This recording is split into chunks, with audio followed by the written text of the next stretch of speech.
welcome to our second season of Wired Women. We are in 2021. I am super excited that we can get back into the hot seat and have the fireside conversations with global wired women from all walks of life. My name is Jennifer Nash. I am the host of this show. And today I am privileged and honored to have my very first guest of the year and the season. Her name is Mweembe Sikaula. She has a Master of Science in Communications, and she's a communications and brand manager, consultant, and integrated marketing communications at Zambia Airport Corporations Limited. She went to the University of Liverpool, and I'm super excited and pumped to have this woman because she's a woman after my own heart when it comes to all things communications. Mweembe, welcome to the show. Thank you so much for having me, Jennifer. Can you please introduce yourself to our audience? Who is Mweembe? Oh gosh, that is the $1 million question. I'm still trying to figure out. Mweembe is obviously a daughter, friend, professional. Yeah, just the woman trying to make it in this world. Amen to that, sister. Absolutely. And I like where you're going with that, because just making it into this world is actually the theme of 2021, isn't it? For everyone. It's just a default theme because of the kind of year that we had in 2020. It's a no-brainer. We're all just trying to make it. So thank you for that highlight. So Mweembe, I know that there is a mouthful of words in my introduction of you. So can we break that down into bite-sized bits? First and foremost, communications and brand manager. What does that entail? Okay, well, basically, I am in charge of the organization's internal and external communications. So that also involves brand management, social media, our company's website. I'm also in charge of our events. My unit is in charge of reputational management, advertising of the organization as well. We do content development, and we are also in charge of corporate social responsibility. And of late, we've also been tasked with setting up the customer service unit really in our company. Wow, that is one of the reasons why I wanted to have this fireside conversation with you, because you're ticking all the right boxes of my favorite topics about communications. So let's break that further down. So my most passionate topic is reputation management. What in your books, Mweembe, is reputation management? Well, reputation management is just basically, it can mean a lot of things to different people, but it's basically what it states. Reputation management is making sure that the reputation of the organization that you're working for is not brought into disrepute. Yeah. Yeah. So reputation management is basically making sure that your organization has a good reputation.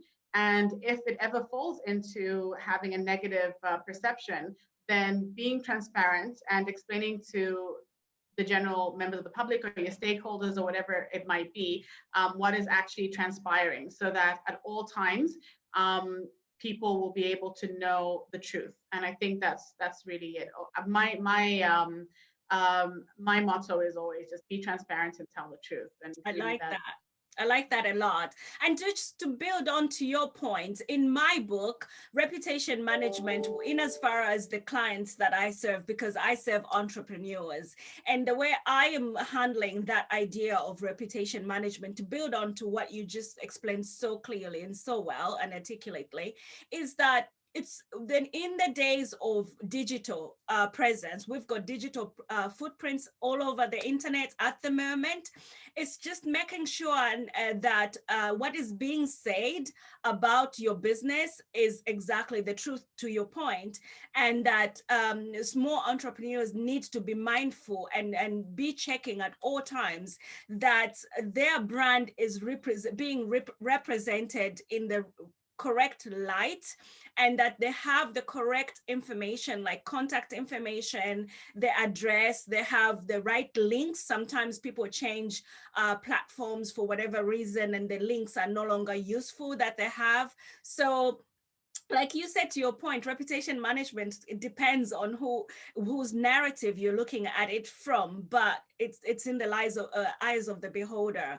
But ultimately, it's really important to make sure that what is being said and being seen about your brand, whether it's a personal brand or your organization, is actually legitimate and your truth and the right version of your truth. So thank you so much for that.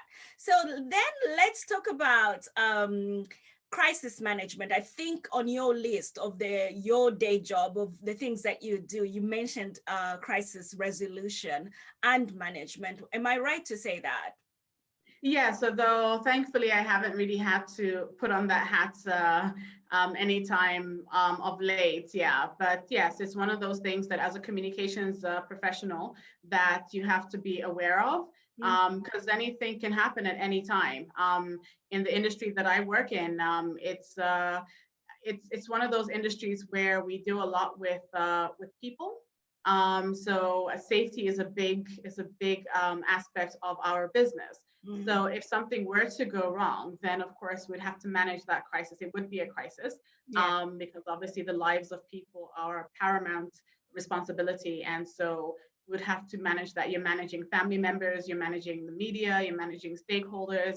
So you'd have to know how to put on all those hats, and of course at the same time, look at it from a compassionate point of view. Again, it goes back to a little bit of what we talked about in the reputational management as well. But from a crisis perspective, again, just being honest and truthful. If there's no information at that time, then again, just stating, that at this time there is no information and that you would get back. And when there is information, making sure that nothing is being hidden, and that again, being open and transparent. That's within the law, because there are some, sometimes where information cannot be shared publicly because of legalities and things like that. So assuming that there are no illegalities, then again, just making sure that everybody involved, all the stakeholders on all fronts, are being given truthful and updated information, and just making sure that if it's a boss, for example, whoever might be the face of the company, is available, making time to be available, and not dodging, should I say, dodging the media or whoever it might be. Yeah, I agree with you. I totally agree with you. And that resonates very well with me, because obviously, and I think it's a very useful nugget. You've just said truth serum is your to go to juice for crisis management. And also with the pandemic just still unfolding, obviously a lot of companies, even small or large companies, are still grappling with how to handle this crisis, the global pandemic crisis. And so it comes in very handy and very timely that our very first episode of the year talks about crisis management and reputation management. Like you said, the two are in tandem with one another. So just to build up on crisis management as well. So in my point of view, I'm thinking, when you were talking, and I'm thinking, at the end of the day as well, crisis management shouldn't be something that you are reactive to. It should be something that you are proactive about, you are prepared. So preparing that crisis management, crisis response plan, being alert and being ready to go to stand on that stage and speak to the journalist and speak the truth to the journalist, and not be using spin, because public relations is known for using spin. And having that, and the other thing that I wanted to add is having that expert who is an expert in that specific field to be the one representing the company and making the commentary and the comments that are required on that particular crisis is really, really important. So many times I've seen like people just bring in a spokesperson who is not even aware of the specific area of communication that is being communicated from the brand or from the business. So it's really, really important what you just said, that it's important to have the right person speak for the brand. Absolutely. And I think yeah. Just to add on to your point, I think that it's imperative also for organizations to realize how important the communications person within their company is, because you do find at times that the communications person will only be brought in, like you mentioned, in a reactive state. So they won't have all the details, and sometimes they'll be fed to the wolves, if we could say that. Yeah. So it is. If you were the Trump spokesperson, you would be. Right. So yeah, so it is important that they are up to date on the information. They are, whether it's a fly on the wall, just in certain decision-making meetings as well. And like you said, if it's a fire, for example, making sure that the chief fire officer is there on hand to answer certain questions that the communications person or the PR officer might not be able to answer, and not through any fault of their own, because some of the times a lot of it is specialized. Yeah, so, it's technical as well, Exactly. Yeah. So if it's an engineering situation, if it's a fire situation, it might be various things. So yes, the communications person will be there to speak on behalf of the company, but it is important that the person trained in the particular area of whatever might be happening in that particular crisis is also nearby on hand to equally answer questions with the guidance, of course. Absolutely. And so, yeah, I like that point that you've just made. Can we delve deeper onto that very last point you've just made? Because I feel like then it is the job of us, the communications people, the PR people, to actually media coach our experts, so to speak, to prepare them for that media appearance. How do you go about in your area of expertise and your specific job? How do you go about prepping that expert to be prepared for the media, how to respond to the media amicably without creating any awkward situations? What are the three, perhaps we can narrow it down, what are the three nuggets, attributes or tips that you would give to that spokesperson prior to appearing in a press conference, for example? Oh, wow. Well, basically, I'll just be general about it. In terms of how, just to answer your initial question, in terms of how we'd go about training other people within the organization and how to prepare for example, media interviews in case of any, crisis situation. For example, in my organization, we have trained the executive team. So we've had training where we've had a professional come in and coach them, do mock TV interviews and things like that, radio interviews. And so basically, if there was to be an emergency, you might find that the managing director, for example, the CEO, is not actually on hand for whatever reason. Maybe they're on vacation or they're in another part of the country or something like that, whatever the situation. So normally you have an acting CEO. So that person then would have to step into the role. So they also need to be trained in what to say, what not to say, how to say it. So of course you need to remain calm. Sometimes, not that everybody does it, no, but people obviously want a story. They want information, especially if they feel that something is being hidden, for example. So just to remain calm and to answer the questions as truthfully as you can. So that would be one of the things. And also just to be honest, if you're not able to answer the question at that time, just to be honest, to say, look, we will get back to you. Unfortunately, at this moment in time, I'm not able to give you an answer for that. But of course, there are ways that you can say it, without looking like you're clueless. So yeah. Mhm. Yeah, absolutely. I love it. I love it. That's very useful insight, very useful nugget. Thank you for that. And also, just absolutely love the way you explained how, like when using the narrative of a fire and having that expert. And I like, so going back to our earlier conversation, or subject that we talked about using the expert in the department, I just somehow just ended up going back there and saying, the other thing that most experts or people that are being interviewed don't seem to have or understand the importance of having statistics, a point of referral, somewhere where you give numbers and you give statistics and facts, not just making things up. So I think that's why when your last point you talked about training, I think that's why it took me back to that, because the training should involve the fact that this person should be knowledgeable and have in their mind a bank of knowledge that they can just bring out like that on request, on prompt, sorry. Because otherwise it's like you're just saying, to your point, otherwise it's like you're just telling a fib, like you're just fabricating it right there on the spot. But if you already have numbers, you already have statistics as reference points, then you're good to go and you're prepared, and you will come out as an expert in your field, and you will come out authentic because you've got those statistics to back you up. So I really like the points that you've just made. Thank you so much for that, Mweembe. So the next thing that I have on your resume,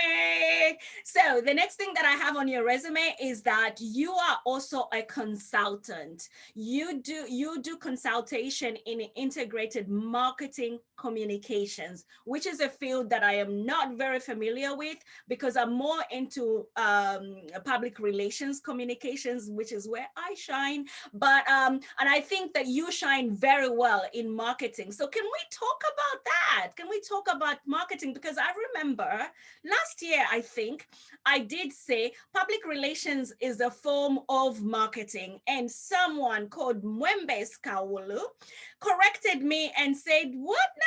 So I want to go back to that conversation we had on LinkedIn to explain the difference between public relations being a part of marketing, or is it, or how you put it, however you put it. I'll let you explain that. Okay, I'm trying to recall the conversation. I'm like, oh goodness, what did I say?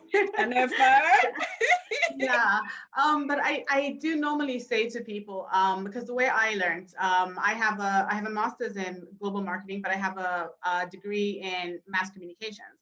So when I was studying for my degree, we learned that, marketing is under the umbrella of communications. So communications is the overall. Then you have, marketing, advertising, public relations, and so forth, falling underneath. So I would assume that would have been my answer to you on LinkedIn. I would have to check. I think so. No, you were right. And you are right now. You've actually just rehashed exactly what you said. And I just couldn't remember when I was asking, but absolutely nailed it. That's it. So you've passed the test. So, so yeah, so let me rehash that, how you said it. And I like it. You say that marketing, public relations, and advertising all fall under communications, right? So in my book, in my understanding, and I do agree with that, absolutely agree with that. I have to make sure that I say that. In my thinking, in my understanding, or in my studies, I also learned to break that further down into a more niched nuance, was that public relations is under marketing. It's a form of marketing. Do you agree or disagree with that? I suppose. Well, I mean, they're all in the same family. Yeah. I don't necessarily. I would still say it's under comms directly, as opposed to marketing. So I mean, yeah, at the end of the day, in order to market, you need to communicate something. In order to advertise, you need to communicate something. Yeah, I like your relations as well. You need to communicate. So that's why it makes sense to me when I learned it. all those years ago. I won't say how many years ago, but Your when secret we learned it is all those years ago, yeah, that everything really does fall under the umbrella of communications. I know for those who learn marketing first, they learn it the other way around. They learn that comms and everything else falls under marketing. right, But right. seeing as I learned comms first, that was how I learned it, and it makes sense to me that way. Yeah, I absolutely agree, because at the end of the day, that makes sense when you say each and every aspect of the things we just talked about. PR, advertising, and marketing is all about communicating. So I absolutely understand that and agree with that. And but hence also, I think people tend to say marcoms or PR comms, stakeholder communications, and community engagement, and so forth and so on. So absolutely, I like that. I really like that, and I'm glad that we zeroed in a little bit deeper into that, just to help our audience understand and get some clarity, because I think they also get confused with this gobbledygook in marketing, communications, advertising, PR. Who the heck are you guys, and what are you talking about? So you've helped us really like nail that one down, and given it a lot of oomph. So thank you so much for that. So Mweembe, let's talk about the attributes. Your attributes as a marketing and communications and brand manager, or whatever format or title anyone can give you, but as a communications expert umbrella, case in point, what are your best attributes? You would say 3 attributes that you would share with our audience today that somebody could learn from. Oh goodness. Okay, I would say be authentic in everything that you do. I don't know if it's an attribute, but working hard. At the end of the day, really, that's all you can do. You're gonna have a lot of adversity. You're gonna have a lot of ups and downs. But the only way to power through really is just by working hard. Yeah. I think you need to be passionate. With any job, really, regardless of what industry you're in, it's important to be passionate about what you do. Otherwise, you won't really enjoy it. When a new challenge comes up, you won't really rise to it because of, it's not anything that you're too interested in. So I think it's great to be passionate about what you do. And there's that saying that if you love what you do, then you never work a day in your life. Yeah. Yeah, so I think that's true for any industry, but of course also for whether it's marketing and comms. So yeah, I think those would be some of the attributes, I suppose I would say. Yeah. I love them. So that's number 1, be authentic. Number 2, be so authentic, be hardworking. And what was the third one?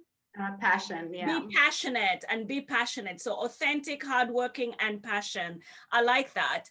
And so what would you say is in your toolbox? What is your superpower tool that makes Mweembe unique? So in this case, to use the marketing terminology, we would be saying, what is your USP? So your unique superpower tool. Okay. Gosh, my USP. I don't know if it's anything that makes me unique. Again, it's the same thing of just hard work. It's not really expecting anyone to open doors for you. Just trying to be and being authentic. I know I'm repeating myself with basically. No, that's true. Yeah. Yeah, I think authenticity. I think one of the things I've learned in adulthood, of course, when you're younger, you want to be like everybody else. You don't want to stand out and be too different because of whatever reasons. You might get bullied, you might get teased. But I think as an adult, I think it's important to embrace it, even as a child. But I think you understand it more when you're older. The importance of embracing who you are, embracing your differences, and I think just loving yourself. I know that's like always a journey of self-discovery that every single human being has to go on. Yeah. But I think really that's it. I mean, every day just trying to be you. And so you find that, especially in a job, if you stick to the status quo, sometimes you won't really be able to to change much, to do anything different, and even just in your life. So as much as everybody else was doing a certain thing, I think if you have a different opinion, if you have a different vision, it's important to go after whatever dream or vision you have for yourself. And of course, you'll get opposition. You'll get a lot of people that will not understand. But I think if you believe in that vision and believe in that goal, then I think basically that's it. Just go for it. So nothing special, just hard work and the dream. No, you are very special. This reminds me, earlier on today, I posted my authentic story in my group, Facebook group, and hopefully the people will be listening to this a few weeks from now. So today is the 2nd of February. So point of reference, I recorded a Facebook Live talking about the same thing in terms of authenticity and showing up as the best version of yourself and challenging that status quo. That's my pet peeve. Like, absolutely, like, this is why I even created Global Wired Women, is trying to fit in the mold and trying to just accept things as they are, and not having a voice, and not standing up and saying, you know what, enough is enough. I don't belong here. I don't belong in this square box. I actually can fit myself in a square box, a square circle, or whatever shape or form that you mold for yourself. So I really like that point. And I like the fact that that's your USP, which is a unique superpower in an unlike unique selling point for marketing. So we're not selling Mweembe. She's not for sale. She's already taken. So amazing. So what sort of advice, if you were to give advice for an up and coming communications protege that is just learning the ropes about being in the communication industry? They're listening to us, oldies who have been in communications for time immemorial. We're not telling you how long. And what would be that piece of advice that you would give them as a takeaway from this conversation that they can apply themselves to as they look to progress their careers? Okay, I'll start from the very basic. If you're a student, do internships. As many as you can, if possible. Hopefully you find a great one that you can stick to. But I feel a lot of times graduates go straight into the workplace without having a proper idea or orientation of what it's going to be like in the work environment. So I think it's also important, if you've chosen a particular field, to do an internship so that you know whether or not you actually chose the right field for yourself. So that's if you are a student, for example. But I think in general, just understanding the industry, understanding your organization's brand, and what communication tools and style will work best for that particular company. Just because of we're in a particular industry does not mean that whatever works well for my organization will work well for the next organization. So it's important to look within and look at your target audience as well and see what would be best suited for them. So yeah, I think it's just best to discover, with that said, like to discover your own path and discover apply the best practices for your organization. I would also say just never stop learning. I think you and I have been in this industry for some time. So, the world is always changing, always progressing. So it's important to, read, do short courses here and there, talk to people. You have, even within the field, people who are specialized in various things. So it's important to just continue learning, continue researching, and just keeping up to date with what's happening, not only in your organization, not only in the industry, but even within other industries that might affect what it is that you do. So yeah, I guess that is brilliant. And of course, enjoying what you do and listening to your gut. Sometimes it's hard because you have a lot of people voices in your head. In your ear. Exactly. A lot of voices in your head, a lot of doubts. Yeah. So sometimes listening to your gut Yeah. can help you out a lot. Yeah. I think that's very useful. Thank you so much. And I just to build on to what you said, so obviously that maybe from the internal or communications point of view that you came out of, and from the external communication aspect, I think it's also just understanding and learning more about what the industry is doing out there. I think I really liked the point that you made about, understanding your organization and how it functions. So if you are intending to work for an organization, that is exactly what you need to do. And if you are somebody who's looking like myself, you're looking to work for an agency that does the communications on behalf of clients and other brands, then you also want to watch and follow agencies that are doing that kind of work, and in turn for them, and understand the mechanism of how they operate, and of course understand the ins and outs of how an agency runs, so that you can hit the ground running when you join that agency. So thank you so much for that insight, Mweembe. It's really, really useful. So it's been so amazing talking to you, Mweembe. I could talk to you all day. This is my bread and butter type of conversation, and to your point that you just made, we've been doing this like forever.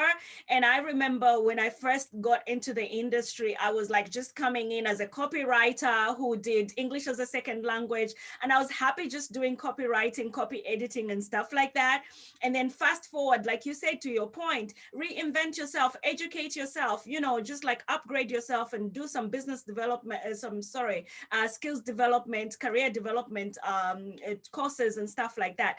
Fast forward to 2017, I did just that. Even though I was already a practicing public relations communications person, I decided to go back to uni and do public relations as a degree, just because I felt like there was a skills gap with myself, because social media didn't exist when I first started out, right?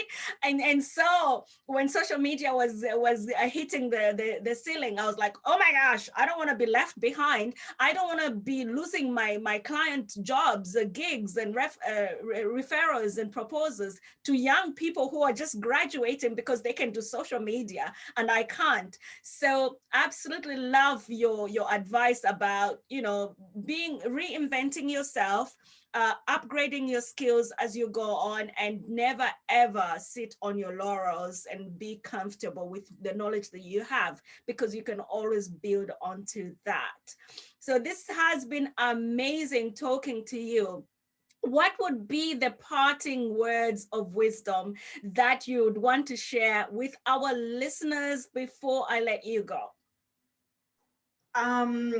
Really, I think, just to repeat myself, just choose something you're genuinely interested in. So, for example, as we mentioned at the beginning regarding marketing, advertising, branding, communications, public relations. So, if you are passionate about that, then really just go for it. Continue learning, and it's a great industry. It hasn't gotten as much credit as it deserves, but I think it's getting there, and I'm glad that it's growing, and a lot more people are seeing the importance of it. And so really, yeah, just I think just embracing it really.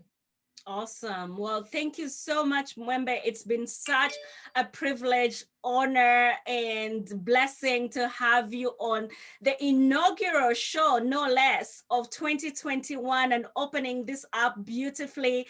It's been such a pleasure having you on Global Wired Women, and I look forward to having more conversations like this with you in the future. Thank you so much for joining me today, Mweembe. Thank you so much for having me. It's been a pleasure. You're welcome. Thank you, and have a great day now. Thank you. Same to you. Bye.